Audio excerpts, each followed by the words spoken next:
সীমান্ত দিয়ে এদেশে প্রবেশ করছে বাংলাদেশিরা। সীমান্ত বিএসএফ এর নিরাপত্তা বাড়ানো হয়েছে। বসিরহাটের ভারত বাংলাদেশ খোঁচাডাঙ্গা সীমান্ত দিয়ে পাসপোর্টে বাংলাদেশ থেকে এদেশে প্রবেশ করছে বাংলাদেশের নাগরিকরা। চোখে মুখে আতঙ্কের ছায়া। খোঁচাডাঙ্গা সীমান্তের ওপারে বাংলাদেশের ভোমরাতে ফুটছে বাজি শোনা যাচ্ছে খোঁচাডাঙ্গাতে। ছাত্র আন্দোলনের জেরে পরিস্থিতি সামাল দিতে না পারায় বাংলাদেশের প্রধানমন্ত্রী শেখ হাসিনা পদত্যাগ করে দেশ ছাড়লেন। তারপর বাংলাদেশের বিরোধী দলের নেতাকর্মীরা উল্লাস মেতেছেন। মিষ্টি মুখ থেকে শুরু করে বাজি ফাটানোর পাশাপাশি শাসক দলের একাধিক পার্টি অফিস ভাঙচুরের কথা জানা যাচ্ছে। বাংলাদেশ থেকে যেসব পর্যটকরা আসছে তারা আতঙ্কে পারাপার হচ্ছেন। খোঁচাডাঙ্গা সীমান্তে বাড়ানো হয়েছে বিএসএফ এর নিরাপত্তা। আমি ছিলাম সাতক্ষীরা থেকে আমার বাসা ইন্ডিয়ায়। বসিরহাট থেকে আরও 10 কিলোমিটার সামনে আমি আজকে বাড়িতে ফিরছি আর কি। কী অবস্থা বাংলাদেশের অবস্থা? এতদিনে তো আন্দোলন চলছিল, আন্দোলন হচ্ছিল। আজ হঠাৎ শুনতে পেলাম দুপুরের টাইমে যে শেখ হাসিনা বাংলাদেশ থেকে পদত্যাগ দিয়ে চলে গেছে। এই পর্যন্ত শোনার পরে তারপর দেখলাম সমস্ত দিকে উত্তাল অবস্থা। মিটিং মিছিল, বিভিন্ন আওয়ামী লীগের যে সমস্ত পার্টি অফিস বা বিভিন্ন যেসব কার্যালয়গুলো সব ভাঙচুর করছে। এইসব দেখে আসলাম। ভোমরাতেও মিছিল হচ্ছে, ওপারে বিভিন্ন মিছিল টিছিল নিয়ে লোকজন সব আছে।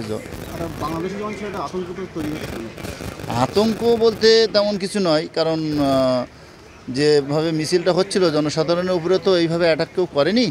যা হয়েছে ছাত্রের উপর দিয়ে হয়েছে, যারা আন্দোলনে ছিল তাদের উপরেই হয়েছে, কিন্তু জনগণের উপরে তেমন কোনো প্রভাব পড়েনি। রাস্তায় সেনা বা পুলিশ বা বিভিন্ন সমস্ত প্রশাসনের দেখা গেছে আর কি।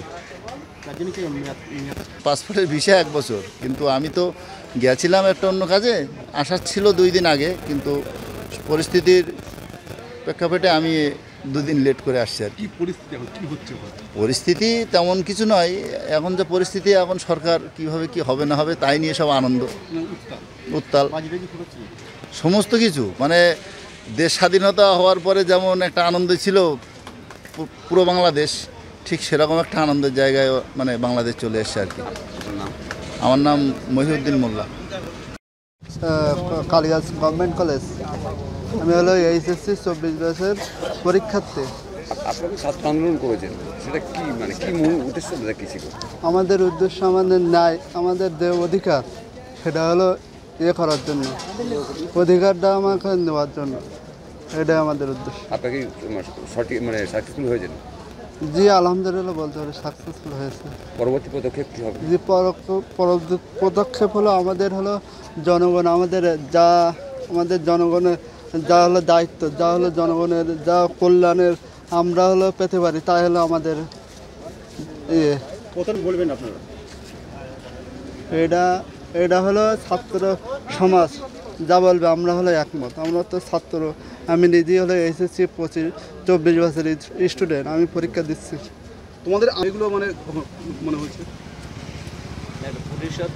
পুলিশরা আমাদের বড় বড় ভাই, বড় বড় সিনিয়র, বড় বড় বিশ্ববিদ্যালয় হলো আমাদের হলো ভাইদের প্রতি আমাদের অন্যায় জুলুম ও আমাদের ভাইদের প্রতি হত্যা করেছে, আমরা নিঃসন্দেহে বলতে পারি। সেটা নিয়ে বিক্ষোভ জানিয়ে অনেক যেমন ঢাকা বিশ্ববিদ্যালয়, জগন্নাথ বিশ্ববিদ্যালয়, খুলনা বিশ্ববিদ্যালয় আমাদের ছাত্রদের মেরেছে। যেমন হলো মুগ্ধ আছে যেমন হলো আপনার কি বলবো আরেকজন আছে, সেটা হলো আমার নাম মনে পড়ছে না, সাইদ, আবু সাইদ আমাদের ভাই। আমাদের সে নাই, মুগ্ধ নাই, আবু সাইদ নাই, অনেক ছাত্র শহীদ হয়েছে আমাদের বড় ভাই। এখনো তো বাংলাদেশ তো কম বেশি ঝামেলা হচ্ছে। জি এটা আস্তে আস্তে স্বাভাবিক আসবে। আমাদের বাংলাদেশে বিজয়ের মিছিল হচ্ছে, আমরা খুবই খুশি। ছাত্র আন্দোলন আমি অত বলতে পারবো না, আমি হলো স্টুডেন্ট, আমি হলো 25 বছর পরীক্ষা থেকে এখন চলে আসবে। জি আমি হলো মাইগ্রেনের সমস্যা, আর আমার হলো চিকিৎসার জন্য আমি ভারতে যাচ্ছি। আপনার নাম? আমি হলো কাজী রাফাত।